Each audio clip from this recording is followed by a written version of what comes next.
Modern Warfare is easily one of the staples of the Call of Duty community. Between that and Black Ops, this is the most popular games that have ever been released for Call of Duty. Personally, my first Modern Warfare game was Call of Duty 4 after I actually played World at War. I went back and played it. But my favorite Modern Warfare game is without a doubt Modern Warfare 2. Out of any of the Modern Warfare games, it has my favorite campaign, and on top of that, my favorite multiplayer. The ability to get nukes and just rain down terror with kill streaks like Chopper Gunner, AC-130, and have these incredibly overpowered weapons. The one that comes to mind being the UMP-45 is what I remember from being in high school. Now, what's interesting about the Modern Warfare series to me is the original Call of Duty 4 was kind of like this milsim meets arcade shooter. Really fast time to kill, but you respawn quickly, get fast into the objective, and you could do unrealistic things like quick-scoping people after spinning around 6 times. And then they further progressed this with Modern Warfare 2 with the various different score streaks with tactical nukes and things along these lines, and all of a sudden,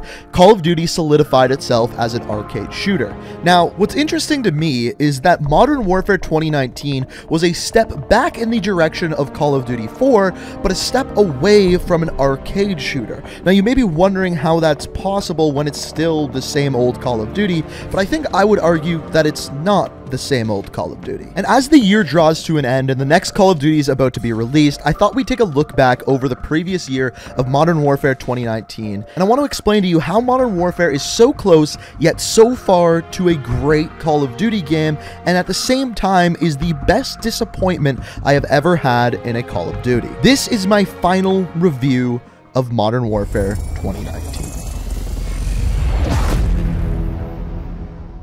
The first time I saw Modern Warfare 2019 was actually months before its debut. Activision and Infinity Ward flew a bunch of us out to their studio in Los Angeles, and we got to see the game early. Now, we didn't get to record any gameplay or upload anything to YouTube. They just wanted to kind of show us what was going on behind the scenes and get some feedback on what we saw. Now, at this time, everyone going there thought we were about to see Modern Warfare 4, not just Modern Warfare.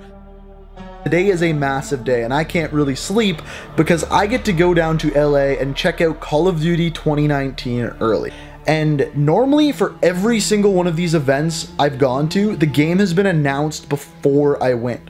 So I don't even know what we're going to see. They didn't tell us if it was Modern Warfare 4, they didn't say anything about that, but... And as they showed us the trailer and the screen zoomed in on Captain Price, we all figured that this game was indeed Modern Warfare 4. Now, we saw this spin with night vision goggles, soldiers breaching buildings, which looked ultra realistic, and we thought, this is pretty cool for a Modern Warfare 4 game. However, at the very end of the trailer, we found out that indeed this was not Modern Warfare 4, but simply Call of Duty Modern Warfare. Just Modern Warfare? What? So that was my genuine reaction at Infinity Ward the first time seeing the trailer, and as you can tell, I was very confused because just Modern Warfare, that took place in Call of Duty 4. But as we found out after talking to the devs, this was going to be a full remake of the Modern Warfare series, taking place in a different universe, and this had me incredibly concerned and confused as to what was going to happen with the story of Modern Warfare. And this is where our review begins, with the campaign. The rules of engagement have changed. If you can't identify the target, you are the target.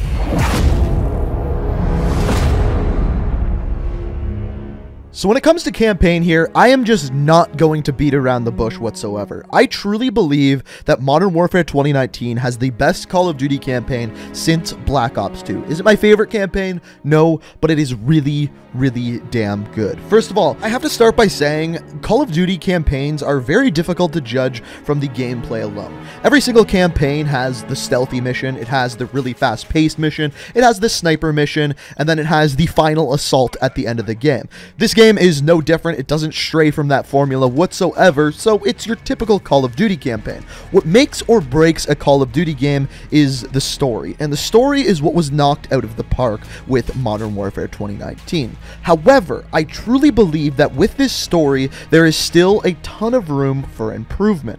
So for me to enjoy a Call of Duty campaign, it is very important for me to either relate with some of the characters or to just enjoy their story. And Call of Duty Modern Warfare 2019 does that in a really interesting way. It starts out by introducing you to Captain Price and Kyle Garrick, a duo that you immediately like Captain Price because of his roles in previous Modern Warfare games, and Kyle Garrick is the character that Captain Price takes under his wing. After this, you get introduced to Alex and Farah Karim, two characters who you slowly begin to like more and more because of their strong moral compass. So it immediately does a very good job of making you like the main characters. After this, for me to enjoy a Call of Duty game, it has to have an oh my god or a no way moment. In Modern Warfare 2019, by the way, I'm spoiling the game here, the big moment is when you find out Hadir Karim, Farah Karim's brother, is actually a bad guy. He is the one stealing the chlorine gas and using it against the Al-Qatala army. Now, oddly, I think this is actually one of the areas where the game suffers. The reason why I didn't like this game, I think, as much as I would have, is because there's too many bad guys. You have the Wolf, the leader of Al-Qatala. You have the Butcher, who is his right-hand man. Then you have Hadir, and then you have Roman Barkov. Normally in games, they put one big bad guy like Makarov that you really, really hate and are trying to stop. Not to mention, after the fact, once the game is over and Spec Ops and Warzone are introduced, you then have Mr. Z, Khalid al-Assad, and Imran Zakhaev as well. Basically, there's just way too many bad guys that you couldn't focus on one and make one really the penultimate evil guy. As you guys know, I make a ton of videos on the backstory of Call of Duty games, and I think I've made over 50 this year on Modern Warfare. Now, one thing I didn't originally notice about Modern Warfare 2019 is that it's very clearly a story to set up the future of the Modern Warfare series. Essentially, Modern Warfare 2019 is the Fellowship of the Ring for Lord of the Rings. You see, throughout the campaign, you are getting introduced to and learning about these various different characters like Alex, Farah, Kyle Garrick, and even learning more about Captain Price and his morals. This is the beginning of Task Force 141, and by the end of the game, when Captain Price is talking to Kate Laswell, he tells you that this whole campaign was to put together Task Force 141. Now, the interesting thing about this is we were told from the very beginning what this game is. At the end of the original Modern Warfare trailer, we hear Kate Laswell say this. Who's your team? Some old comrades. Now, the interesting part about this is that this is the entire story of the Modern Warfare 2019 campaign, is answering the question as to who is Captain Price's team. This is literally a setup game or a prequel to what was ever is going to come next in Modern Warfare 2. Basically, we're waiting for the two towers of Call of Duty games, which also just so happens to be my favorite Lord of the Rings movie. So in other words, my answer to how good is the campaign, I give it an 8 out of 10. Great start to a new series.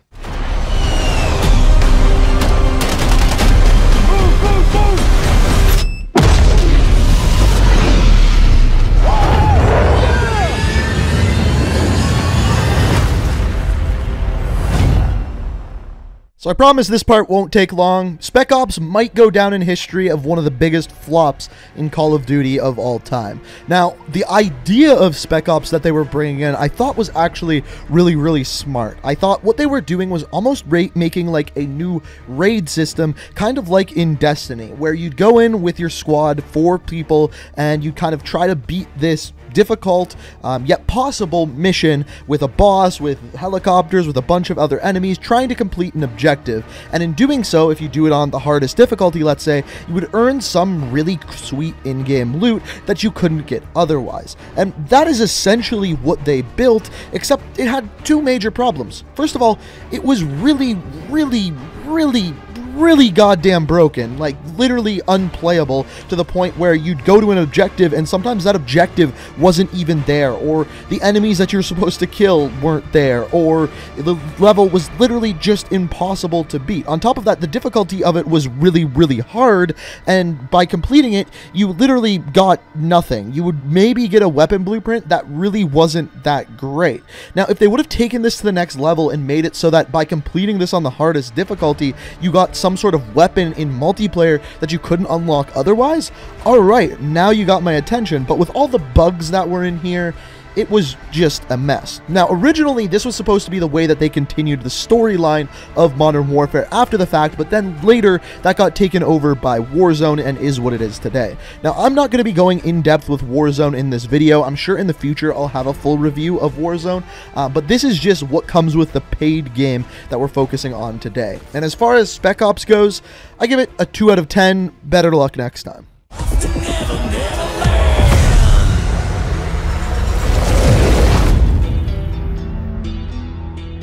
So then it comes down to multiplayer. This is going to be the biggest part of this review, and what I have to say about the multiplayer as a whole is it was so close to being exactly what I wanted, yet so far from it.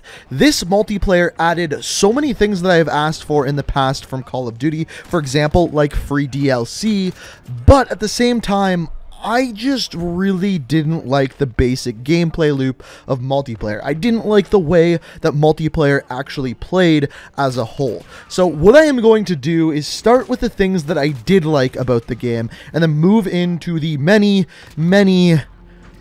things that I didn't like. So to start out, I think the best thing, the greatest thing that Infinity Ward did for Call of Duty this year was introduce Activision accounts. What this means is that your character or your account is going to be the same throughout several different games. So for example, through Warzone, Modern Warfare, and Black Ops Cold War. Now we can have cross progression between these games, so everything that you do in one game, for example Modern Warfare, isn't totally put to waste. So if you buy DLC, or sorry, if you buy characters in Modern Warfare, you can still use them in Warzone. They just don't go to shit the minute they introduce a new game, which I think is a brilliant idea. Now, on top of this allowed crossplay to actually happen, so I could play with my friends on a different console, whether they're on PC or Xbox. This is something that has been needed in Call of Duty for a very long time. Now, on top of this, that's actually going to be one of my negative things, that there isn't really an easy way to do input-based matchmaking. They say there is, but it doesn't really work properly.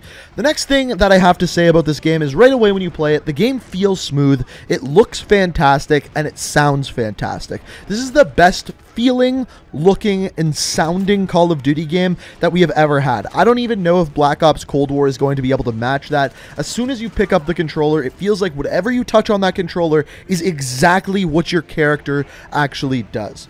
Next thing that I liked, weapon grind was good. There was a ton of weapons. With the gunsmith, you can unlock a ton of attachments, and for the most part, I really liked the camos. There were so many different camos that you could unlock. Instead of just having to get 200 headshots, at 10 headshots, you'd unlock a camo. At 15 headshots, you'd unlock a camo. At 50, you'd unlock a camo. All the way through, instead of just one top camo at the very end. I thought that was a really good way of doing camos. Now, don't get me wrong, I didn't like all the way of earning camos. For example, mounted kills.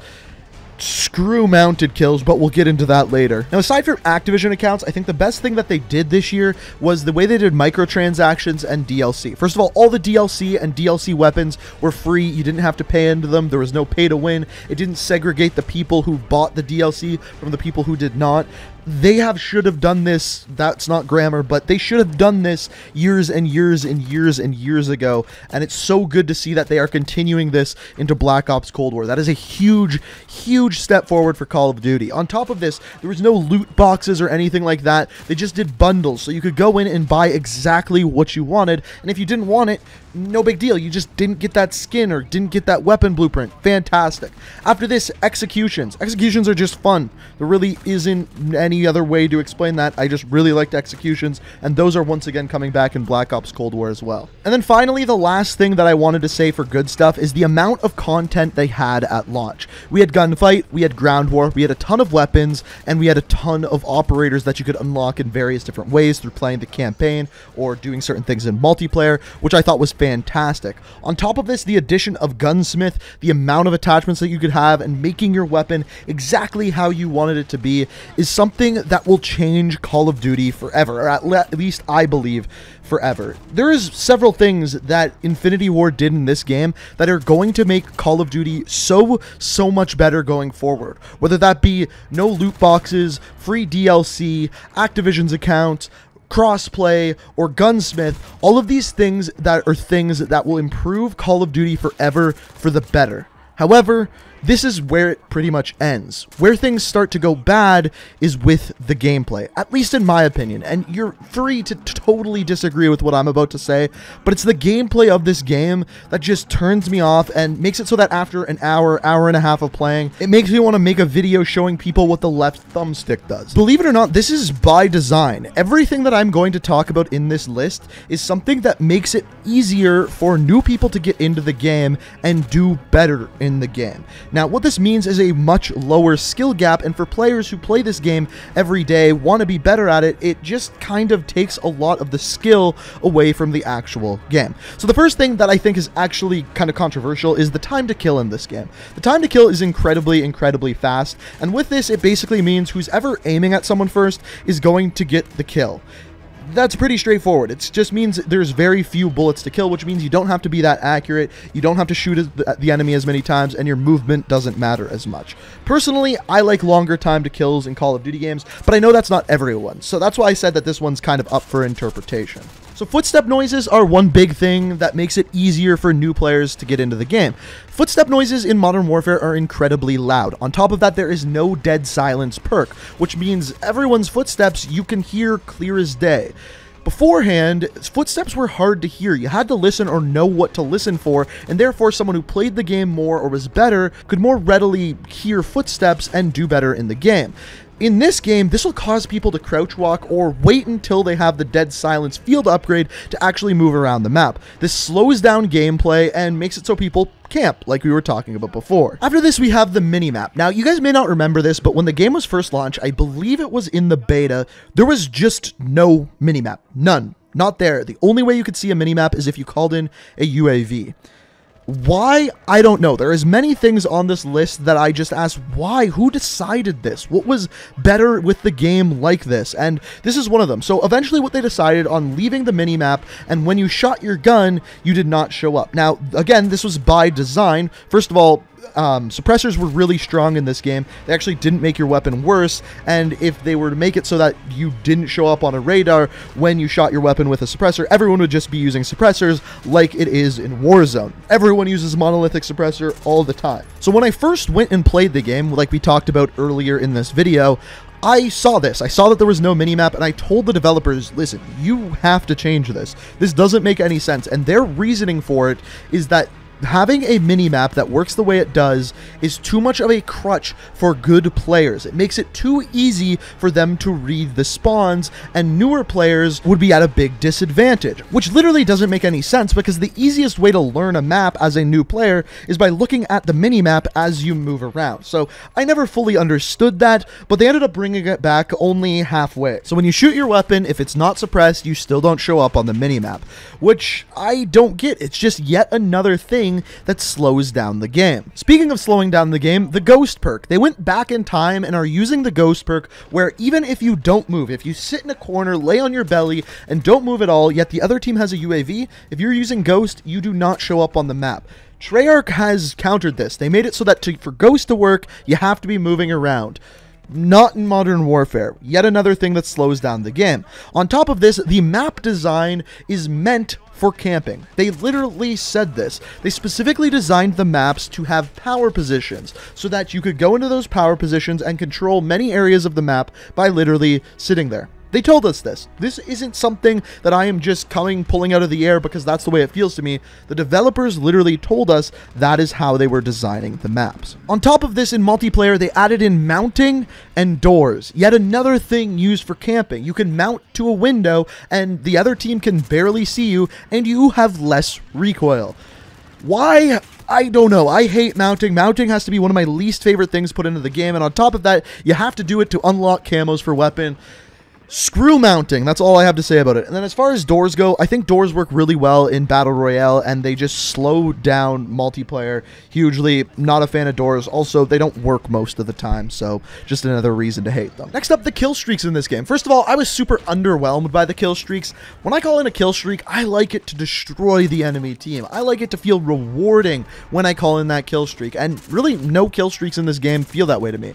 Most of them will just get shot down out of the air right away, and even like the hair carrier or the support helo will get you like 1, maybe 2 kills before it actually gets shot down, and then all of a sudden it doesn't matter at all that you went on like an 11 kill streak. It just was super underwhelming. Also, on top of this, if you wanted to use score streaks, play the objective, and earn streaks that way, you had to waste a perk on doing so. I don't know why they just didn't make it so that you could switch automatically, or implemented point streaks like Modern Warfare 3, where if you captured an objective, like captured the B flag, it gave you a kill towards your kill streak. I don't know why any other game hasn't implemented that before, but they just did kills. Kills were the only thing that counts, so a lot of people just didn't know what the B flag was. Now, moving back to map design, I should have touched on this before, but a lot of the maps I didn't really love in this game. It was very clear that individual maps were made for certain modes. For example, Piccadilly sucks so much for domination. One team just ends up getting trapped on one of the streets. There's no way to break out of it. Completely unfair, but yet Piccadilly I think is one of the best search and destroy maps in the game, if not in many Call of Duty games. So because of this, a lot of the maps just didn't work in certain game modes, and that made it so most of the time I only wanted to play like 1, 2, maybe 3 different maps. This is why I think so much this year we have heard people just wanting Shipment and Shoot House 24/7, because they were small maps that didn't matter what game mode you were playing. They were good and fast-paced no matter what. So in other words, just didn't really love the maps in this game. And then finally, here we go. We're going into the big part, skill-based matchmaking. So everything we've talked about so far is essentially a game design and gameplay decision to make it easier for newer and worse players to do better at this game. On top of that, in Modern Warfare, they implemented really strong skill-based matchmaking so that you only played with players who were around your skill level.